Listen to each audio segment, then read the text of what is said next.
2018. Let's go to the stats. Yeah, so the industry statistics are not great for BC. So 56% of stratas fall below the minimum 10% threshold for funding their reserve. The average reserve contribution is $15 to $30 per unit per month in BC.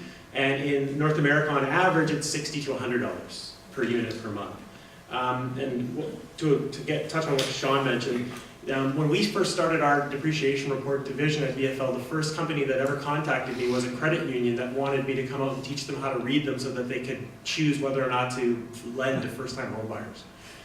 So that was an eye-opener there, and I remember seeing that.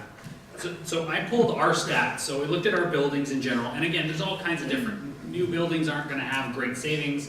Buildings that are older should have better savings.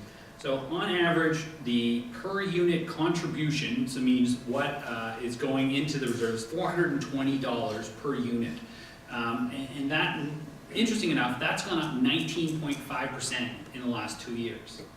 So what that's showing us is that our overall, all the strategies we manage, which is 5% of Metro Vancouver, so it's a lot of units, a lot of people, their saving is going up quite quickly, because that's about 10% a year, so that's above inflation for sure.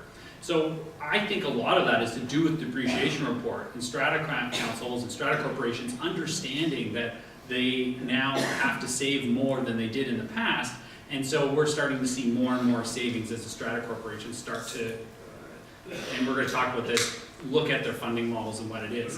And now Rick is going to scare all of us and tell us about the Ontario rule of thumb. This terrified me too. So the Ontario rule of thumb was something that was explained to me by an Ontario realty lawyer, and he said that when you ask somebody how much should they have in their reserve fund, the rule of thumb in Ontario is $1,000 per unit per year. Think about that. If you have 100 units and the building is 10 years old, you should have $1 million in the bank. Whoa.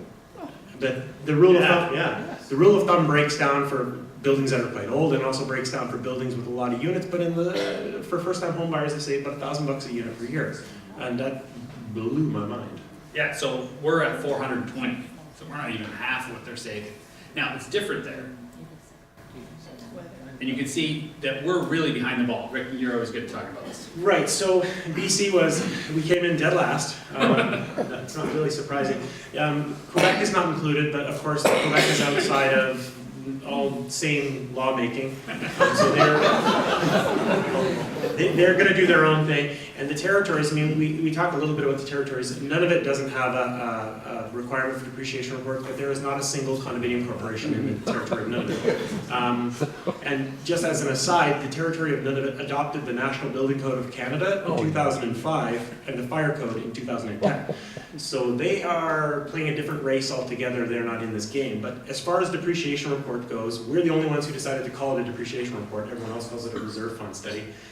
We came in 2011 dead last with some of the weakest legislation in Canada, which I thought would be updated by now. It's not. So it kind of is a classic BC move, right? Yeah.